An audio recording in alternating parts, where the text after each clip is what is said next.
কৃষি ও ইত্যাদি ইউটিউব চ্যানেলে সকল ছাদ বাগানি ও কৃষক বন্ধুদের আবার একবার স্বাগত জানাই।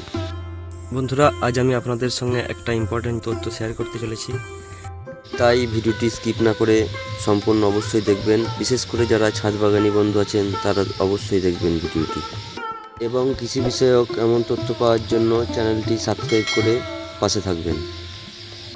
যেটা হচ্ছে, আপনারা প্রত্যেকটা গাছের চারা বা কলম যেগুলো আপনারা কেনেন, সেগুলো দেখা যাচ্ছে অনেক সময় কি হয় যে আপনার নার্সারি থেকে সঠিক চারাটাই দেয়, বলে যে না এটা সঠিক অমুক চারা তমুক চারা, কিন্তু বাড়ি এসে যখন ফল ধরে তখন দেখা যাচ্ছে চারাটা ডুপ্লিকেট বা অন্য প্রজাতির হয়ে যায় বা লোকাল কিছু জাতের মধ্যে হয়ে যায়। এক্ষেত্রে আপনাদের একটা কথা জানিয়ে রাখি যে নার্সারি, হয়তো সব নার্সারি নয়, কিছু কিছু নার্সারি ডুপ্লিকেট জিনিস দেয়, কিন্তু আবার কিছু কিছু নার্সারি যেটা অরিজিনাল চারাও আপনাদের দেয়। সেক্ষেত্রে বলে রাখি যে আপনাদের কাছে কোন চারাটা দেখা যাচ্ছে সঠিক অরিজিনাল দিয়েছে, অথচ আপনার বাড়ি এসে যেটা ডুপ্লিকেট হয়ে গেছে বা অন্য প্রজাতির হয়ে গেছে, কেন হয়? এটার জন্য একটা আপনাদের এই ভিডিওটা মনে হলো যে একটা করি, এই জন্যই এই ভিডিওটা আমার আজকে করা। তো আপনাদের বলি, দেখুন এটা হচ্ছে আমার G8 পেয়ারার চারা, কলম এনে লাগিয়েছিলাম 2-3 মাস হচ্ছে। এখন দেখুন অলরেডি ফলও চলে এসেছে। আমি গাছটা যদিও ঠিক মতন পরিচর্যা করিনি বা কাটিংটা করিনি, কারণ আপনাদের দেখানোর জন্য। দেখুন এই চারাটা, দেখুন এই গাছটা, আপনি দেখুন যে গাছটা G8 পেয়ারা গাছ, কিন্তু যেটা হচ্ছে আপনি এই যে আমার G8 পেয়ারার যেটা এইটুকু হচ্ছে আমার এখান থেকে এই গাছের এখানটায় হচ্ছে আমার কলম বাঁধা, দেখতে পাচ্ছেন? এই দিকটা আমার যেটা কলমটা, এটা হচ্ছে আপনার কি চারা কেউ বলতে পারে না, লোকালে যে কোনো একটা বীজ থেকে চারা তৈরি করা, তার সঙ্গে এটা কিন্তু কলম করা। তো এইটা G8-এর চারা, মানে গাছের ডালের কলম। তো আপনি দেখুন এখানটায় কলম বাঁধা আছে, তো এর নিচের থেকে দেখুন কত শাখা পোশাখা বার হয়েছে, দেখেছেন? যেটা আপনার লোকাল যে চারাটার সঙ্গে কলম বেঁধেছে সেটার থেকে এই চারা ডালগুলো শাখা পোশাখাগুলো বার হয়েছে। তো আপনার দেখবেন যে অনেক ক্ষেত্রেই যেটা হয়, আপনি খেয়াল করেন না যে আমার গাছের, যখন দেখছেন যে হ্যাঁ ডালপালা হচ্ছে, খুব সুন্দরভাবে গ্রোথ হচ্ছে, হ্যাঁ ঠিক আছে ভালোই গ্রোথ হচ্ছে, কিন্তু একটা কথা বলে রাখি, আপনার যেটা কলমের চারা, যেটা যে গাছের কলমটা আপনার জন্য বাঁধা হয়েছে, সেই কলমটার কিন্তু গ্রোথটা একটু কম থাকে নিচেরটার থেকে, মানে যেটা যে চারার সঙ্গে কলম করা হয় সেই চারাটার যে শাখা পোশাখা তার গ্রোথটা বেশি হয়, কিন্তু কলমের গ্রোথটা একটু কম থাকে। এই যে আপনাকে দেখাচ্ছি, এই ডালগুলো দুদিন পরে এতভাবে লম্বা চওড়া হয়ে বেড়ে উঠবে, পাতা প্রভাব বিস্তার করবে, তখন এই ডালটা আস্তে আস্তে ছোটো হয়ে যাবে।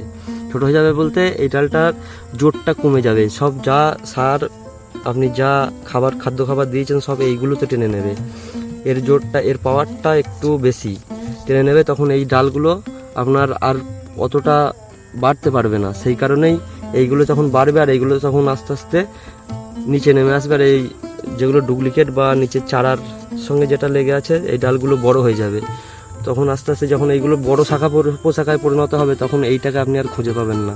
তখন কি হবে, ওইটা মেন যেটার আপনার চারা, সেটা এখান থেকেই আস্তে আস্তে ছোট হয়ে ওর জোর কমে যাবে, না হাওয়া বাতাস রোদ ঠিক মতন অত দূর পৌঁছাবে না, তখন আস্তে আস্তে ছোট হয়ে নিস্তেজ হয়ে যাবে, মানে ডগাটুকু মরে যাবে, শেষ হয়ে যাবে, শুকিয়ে যাবে, তখন এইগুলোর জোর আরও বেড়ে যাবে।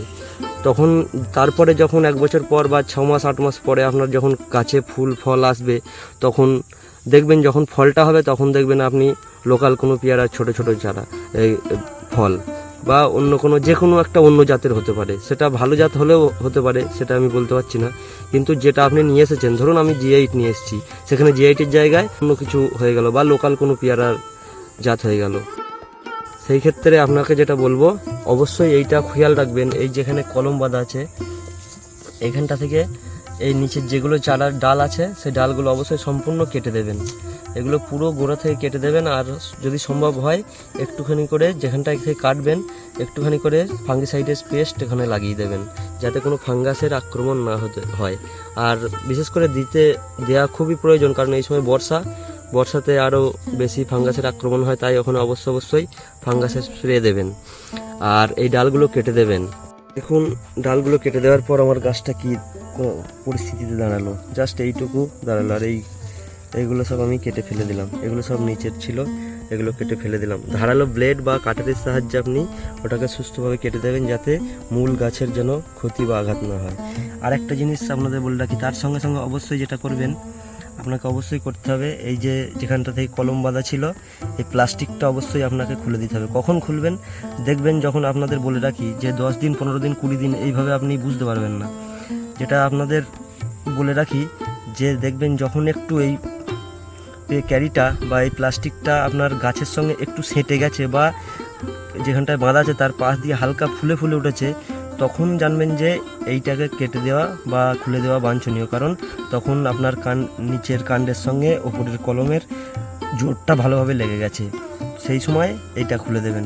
অবশ্যই প্রত্যেকটা ছাদ বাগানিকে বলবো, আপনাদের ক্ষেত্রেই এটা বেশি হয়, ছাদ বাগানিদের ক্ষেত্রেই এই জিনিসটা বেশি লক্ষ্য করা যায়, যেটা কৃষকদের ক্ষেত্রে অতটা নাও লক্ষ্য করা যেতে পারে বা অতটা ঘটে না। যে অবশ্যই এই ডালগুলো কেটে দেবেন এবং এই প্লাস্টিকটা খুলে দেবেন। দেখুন এইভাবে পুরোটা খুলে দেবেন। অনেকে বলে যে 30 দিনে খুলবেন, 40 দিনে খুলবেন, 42 দিনে খুলবেন, কিন্তু খোলাটা আপনার কাছে ডিপেন্ড করবে। কারণ সব গাছই যে 40 দিনে বা 35 দিনে বা 30 দিনের মধ্যে এটা অ্যাডজাস্ট হয়ে যাবে এমন কোনো কথা নয়। যেমন কলম বাঁধার যতদিন তার উপর ডিপেন্ড করে, তাই জন্যে আপনি তো সব সময় জানেন না যে আপনার গাছের কবে কলম বাঁধা হয়েছে, তাই জন্য এই কথাটা বললাম যে হালকা যখন একটু ফুলে ফুলে উঠবে, যেন বেশি হলে কিন্তু আবার অসুবিধা, তখন গাছের ভিতরে চলে যাবে প্লাস্টিকটা, তার আগেই এটা খুলতে হবে। হালকা একটু মোটা মোটা ফুলে উঠবে আর ক্যারিটা প্রেশারটা একটু বেশি পড়বে, সেই সময় এটা খুলে দেবেন। আর আপনি নিশ্চয়ই দেখে একটু ভালো করে খেয়াল করবেন, নিজেও বুঝতে পারবেন যে এখন খোলার উপযুক্ত হয়েছে।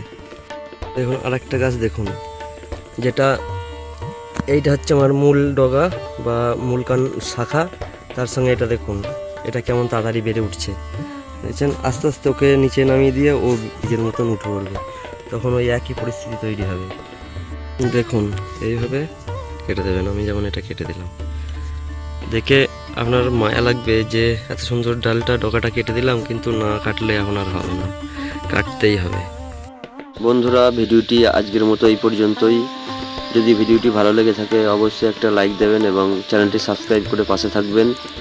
দেখা হবে পরবর্তী আবার অন্য কোনো ভিডিওয়ে। ততক্ষণ সকলে ভালো থাকবেন, সুস্থ থাকবেন। নমস্কার।